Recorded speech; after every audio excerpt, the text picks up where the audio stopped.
Bapak, Ibu, dan saudara-saudara yang dikasihi Tuhan, selamat hari Rabu, salam damai, dan kiranya sukacita selalu dalam cinta kasih Tuhan. Melalui majelis gereja, kembali Tuhan menyapa umat yang dikasihi, warga Jemaat GKJ Salatiga Utara. Kapanpun dan kondisi apapun, Allah Bapa tetap mengasihi kita melalui sapaan firman-Nya. Sebelum menerima sabdanya, mari kita berdoa. Allah surgawi, kami bersyukur oleh karena anugerah dan cinta kasih-Mu. Pada kesempatan ini, Engkau melawat umat-Mu, pribadi lepas pribadi, dalam situasi dan kondisi yang penuh tidak kebebasan ini, oleh karena COVID-19. Tuhan tetap menyapa kami, di mana Tuhan pada saat ini merawat kehidupan iman rohani kami melalui sabda kebenaran firman-Mu. Segala keterbatasan kami, dosa kami, kiranya Tuhan menolong kami melalui pimpinan Roh Kudus, membuka hati dan pikiran kami, agar kami boleh menerima sabda-Mu. Ya Bapa, berfirmanlah, kami siap menerimanya. Amin. Bacaan Injil Yohanes pasal 15 ayat 9 sampai dengan 17. Bapak Ibu bisa membacanya lengkap baik melalui Alkitab maupun Android Bapak Ibu. Dan saya akan membacakan ayat 12 dan ayat 14. Yohanes pasal 15 dengan perikop perintah supaya saling mengasihi. Ayat 12, inilah perintahku, yaitu supaya kamu saling mengasihi, seperti aku telah mengasihi kamu. Ayat 14, kamu adalah sahabatku, jikalau kamu berbuat apa yang kuperintahkan kepadamu. Demikian sabda Tuhan. Yang berbahagia adalah setiap orang yang mendengarkan firman Tuhan, menghayati dan merenungkannya, dan melakukan dalam kehidupan kita sehari-hari.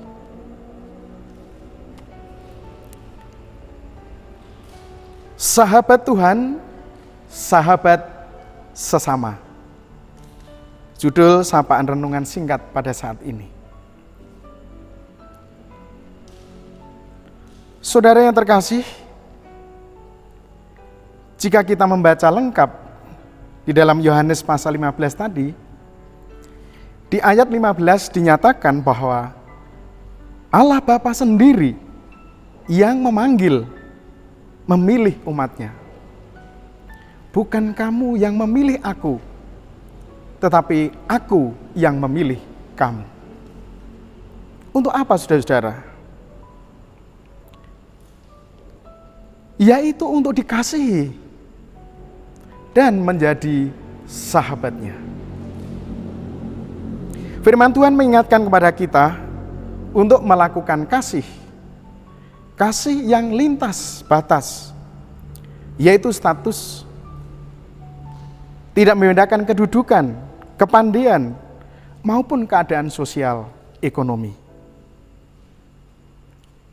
Nah, teladan Tuhan Yesus yang telah mengalami kasih Allah Bapa, sehingga Yesus tetap setia menjalani salib, menanggung penderitaan, mengorbankan nyawanya. Sang Bapa tidak pernah meninggalkan Yesus. Hal ini dibuktikan melalui kebangkitannya. Itu sebab Yesus mengasihi kepada umat pilihannya. Seperti dinyatakan dalam ayat 9 dan 10 Yohanes pasal 15 tadi demikian. Seperti Bapa telah mengasihi aku, demikianlah juga aku telah mengasihi kamu. tinggallah di dalam kasih-Ku itu. Ayat 10, jikalau kamu menuruti perintah-Ku, kamu akan tinggal di dalam kasih-Ku, seperti Aku menuruti perintah Bapa-Ku dan tinggal di dalam kasih-Nya. Bapak Ibu Saudara, jadi jika kita mengasihi sesama, itu karena Tuhan sudah mengasihi diri kita. Jika kita berbuat baik kepada sesama, karena Tuhan sudah jauh lebih baik kepada kita. Dan jika kita menjadikan sahabat saudara-saudara kita, karena kita sudah diangkat dan sudah dipilih dan dikasih oleh Allah, bahkan menjadi sahabat Allah. Saudara-saudara yang dikasihi Tuhan, sebagai umat yang terpilih, yang telah mengalami kasih Allah, bagaimana dalam situasi keprihatinan seperti saat ini, bangsa Indonesia dan bahkan dunia dengan adanya COVID-19 saat ini. Maka sebagai umat yang terpilih, yang telah mengalami kasih Allah itu, kita terpanggil untuk menjadi sahabat bagi sesama kita. Siapapun kita bisa menjadi sahabat untuk orang-orang di sekeliling kita. Aksi kemanusiaan bisa kita lakukan. Bukan besar kecilnya yang kita berikan, tetapi niat yang mendasari bahwa mereka yang sedang kekurangan, bahkan kelaparan, itu adalah sahabat kita. Seorang sahabat akan merasakan apa yang sedang mereka rasakan. Nah, tindakan real yang bisa kita lakukan, misalnya dengan tulus ikhlas tanpa paksaan, mendoakan, menguatkan, mengulurkan tangan, membantu yang sedang kesulitan, terkhusus bagi saudara-saudara kita yang terdampak adanya COVID-19 saat ini. Aksi sosial, kemanusiaan bisa kita lakukan baik secara pribadi, melalui RT, RW, instansi dan lainnya. Termasuk dalam lingkup GKJ Salatiga Utara, melalui program majelis dan komisi, antara lain sudah memberikan bantuan APD, mendata warga jemaat yang perlu perhatian dan mendapatkan bantuan. Aksi sosial seperti yang dilakukan oleh pemuda remaja, sekolah minggu, dan aksi-aksi sosial kemanusiaan yang lainnya. Inilah merupakan wujud kita mengasihi sesama sebagai sahabat.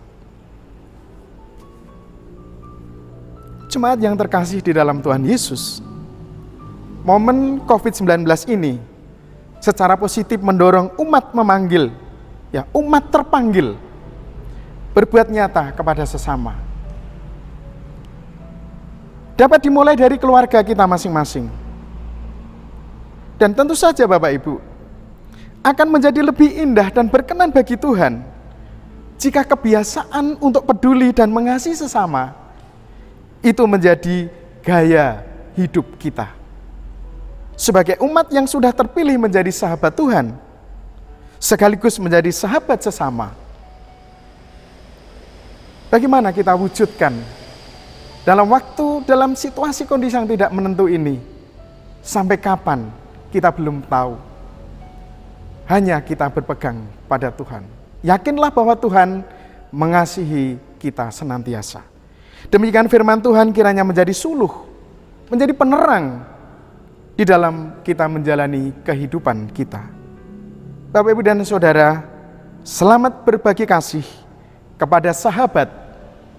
Tuhan Yesus memberkati. Amin.